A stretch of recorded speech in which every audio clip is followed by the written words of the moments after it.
Espoir, we made it into the Zoom room. So welcome to Conversations with Iris.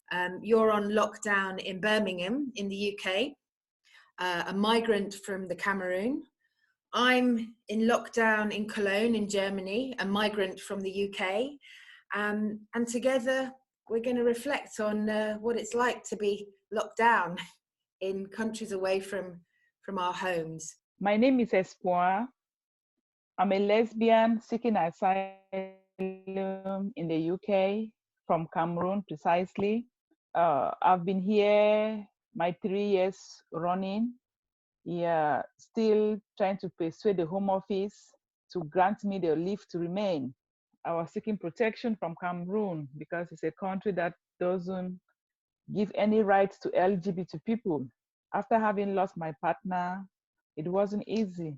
I came to know you through the I Am Espoir campaign. I obviously read your story and heard your story of the way that your partner, your female partner, had been killed in Cameroon, and how you had fled the country to seek a new life for yourself. I know that you had hoped to leave with her and for the two of you to build a life together outside of Cameroon. And so I can only imagine just how difficult that is to now be trying to build that life without her. Could you perhaps tell us a little bit more about the evidence that they've wanted you to provide, or what steps you've tried to take in order to apply for asylum here in the UK? I now on what we call further submission, because my first claim was turned down because I didn't have enough evidence to prove my sexuality. Just that word, proving my sexuality, it's actually driving me crazy, because sexuality is not something that someone can prove. It's something inborn, it's something in you.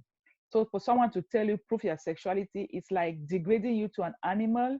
Maybe it's like having a partner to maybe have some sex or romance in front of them to prove your sexuality. It's really hell. But all the same, I can't have a partner just to prove my sexuality. I was one time asked, have you got a partner while in the UK? And that was just 3 months when I just came to the UK. I hadn't even known how to go about things, let alone I had not even forgotten the death of my partner that Then that somebody asked me if you have a partner, just like that. It wasn't also easy. So the evidence I've got so far, at least it's from my organizations and my connections with LGBT community, it's not really easy. And come to think of it, if I'm to return to Cameroon, I mean, the worst scenario will happen, because I'm sure I would be killed like my partner, because she was killed because of her sexuality, so to say. So it's really difficult for me. I have to lock myself in my room just to avoid homophobic attitude towards me, because when you go out and you are treated like that, you come back in your room, you can't sleep. So to avoid it, you just have to isolate yourself. I know that you've set up Alba for people like yourself who are going through similar struggles. Could you perhaps tell us a bit about Alba? Alba is a group that I set up for lesbian and bisexual women, because I realized that we needed to come together and share our ideas, how we can forge ahead. So formerly, I usually go to other groups to seek support from there, but not all the ladies could have that opportunity to get there. So I told myself, why not set up the group? So I did. We meet at the LGBT Center here in Birmingham. And for now, the group is like a peers group where we meet and exchange ideas on our cases and how we are going through our problems, the homophobic attitudes, and how we can overcome all those threats on our way. So for now, we've got roughly 20 to 25 ladies in the group. So I know that that's been a really important group for you and for others, for that support and for sharing information and for creating a community. Like you said, it's been difficult to feel supported by your own Camerooni community because of the homophobia that you've experienced. So you're looking very much to a queer community for support. But then, of course, with the pandemic and the lockdown, the LGBT Centre closed its physical door, I know it's still available online and providing some really valuable support to members of our community. But I'm also aware that it's been much more difficult to try and maintain that connection because of not having a physical venue that people can gather in, for the sort of emotional and physical contact that has been an important part of feeling less isolated. So could you perhaps tell us a bit about what life has been like during the pandemic? How have you been impacted since the lockdown?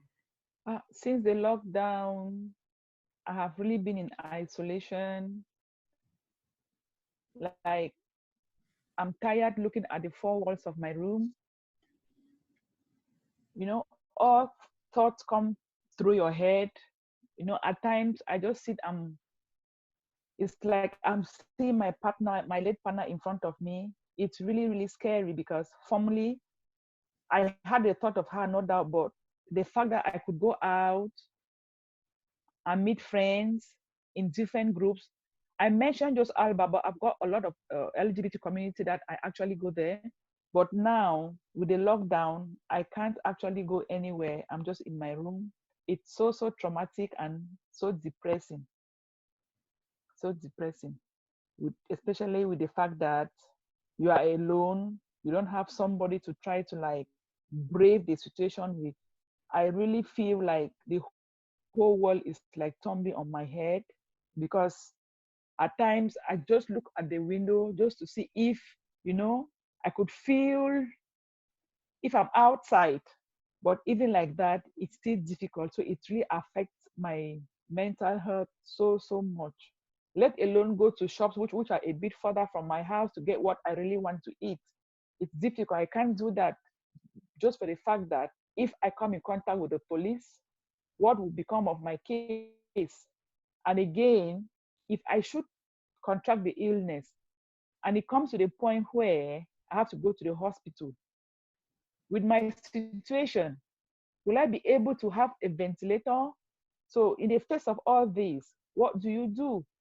Despite the fact that it's weighing me down, I have to lock myself in my room. Even in my house, I'm not even that too safe because it's a shared accommodation. We are 7 of us in the house with a very narrow and small kitchen. The hygienic condition is so difficult. I might keep it clean, the next person will not keep it clean. What happened?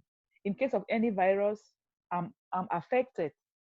They keep letting people in and out of the house, despite the fact that it said people shouldn't visit others. I can't raise my voice. It's their house. They have their right as well. So all this goes a long way to actually traumatize me. I'm not really myself, but what do I do? It's a government regulation. I know that there's a lot that's very challenging, and I certainly hear how scared you are and how insecure you feel. But is there anything positive that you feel has arisen for you?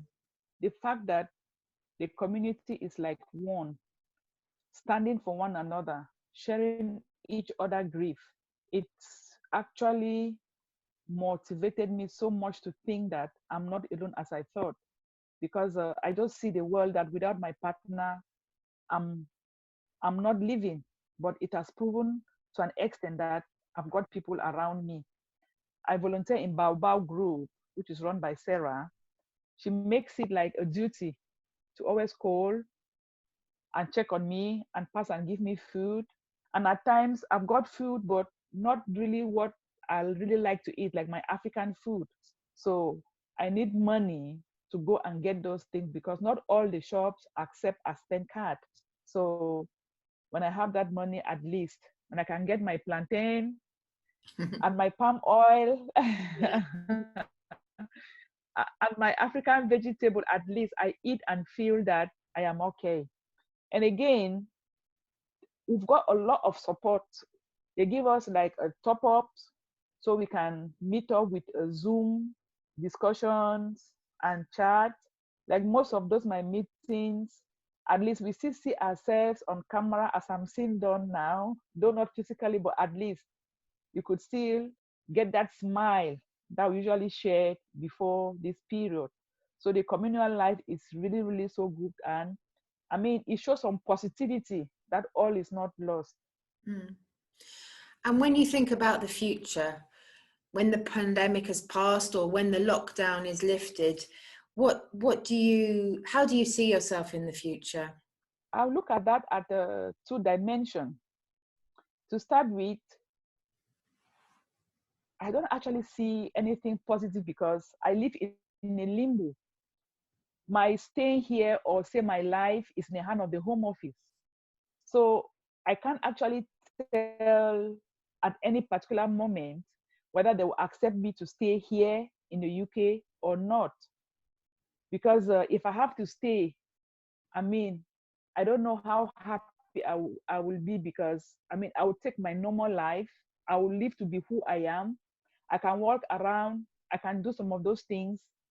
On the other hand, if things are not positive, to say, if I'm not given or granted leave to remain, that would be the worst thing, because like I said earlier, there is no way I can live in Cameroon, especially for the fact that I'm almost everywhere on the internet. You know, the Home Office says we can go and relocate. It's so difficult to go and relocate because internet is everywhere. So everybody who goes on Facebook, they have seen me. And to say the least, I've had more than enough threats from my friends who knew me back home. So is it actually true what we are seeing on the internet? What a shame. You are a disgrace to our community. I do hope and I pray that you stay with your white man stuff in the white man country, because queer people are believe that they are white people. So if we are queer, born queer, to them, we are copying what the white man is doing. So they will say, stay with a white man thing in a white man country. You know, just the thought of all this in my head, the future, it's like I said, not actually clear, not actually clear. So But fingers crossed, I pray it works well so that I can be myself and live openly. So to end with, Yes. I would just say, Espoir, your name means hope. So let's really hope that you are able to remain and that you can realize your dreams on behalf of yourself, but also on behalf of your late partner, Grace. I wish you all the very best. And I would love to say welcome to the UK. We're very happy to have you in our community, and particularly within our LGBTIQ community. So thank you.